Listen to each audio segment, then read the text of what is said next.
Let's go back to the beginning of Tina Branch. Okay, well, it started because I was a single mother. My mom died. My mom was killed when I was 18 years old. I still was in high school. I had a daughter that was born. I was pregnant with a second child.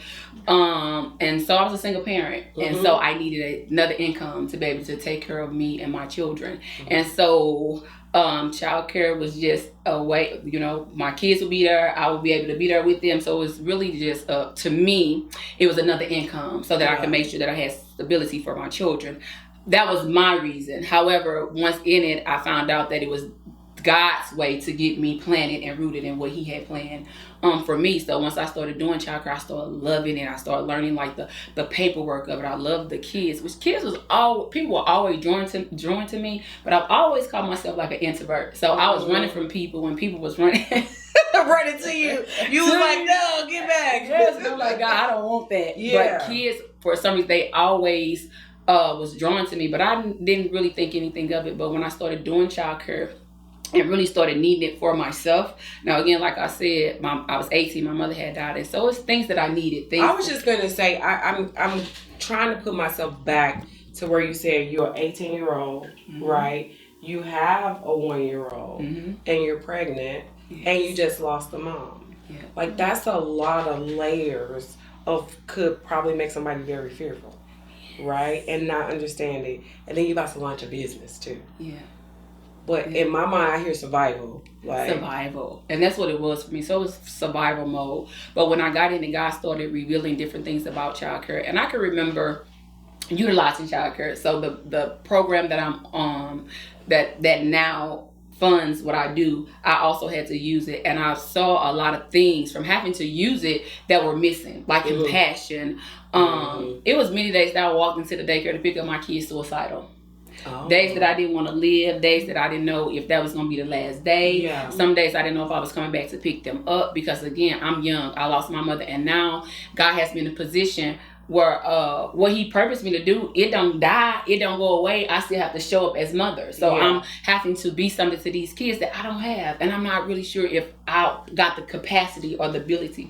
So this is before you open a business. Yes. This is you being a recipient of childcare, right? So you're like, I'm dropping my kids off. My kid don't even know if I'm gonna come back here because I'm not really in a space to be a mom. Yeah.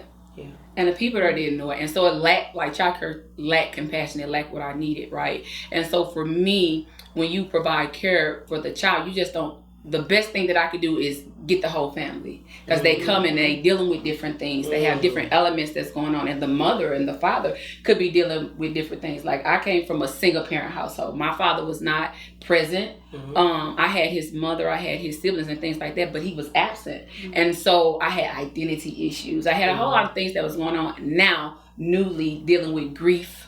Mm-hmm. Like I've never known before, longing for something that I didn't have access to anymore. And then using this, it was a good thing. I can go to work. However, it lacked compassion. Mm-hmm. I'm like, they don't even take notice that I'm broken. You don't even know. You're just dropping my kid. Because that's probably who you have the most contact with every day now, right? Because you're showing up, you're dropping your children off.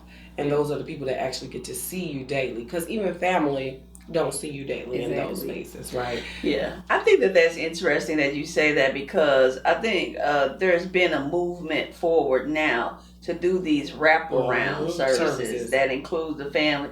Like we're so quick to say, oh, Lord, did you see his mama when she dropped him off? Mm-hmm. And they still have that mentality in a lot of our schools right now too, which is very important. It's like, okay, instead of saying, did you see his mama when she did this? Like, a lot of us are suffering, right? PTSD. We're in communities where people are being killed daily, right?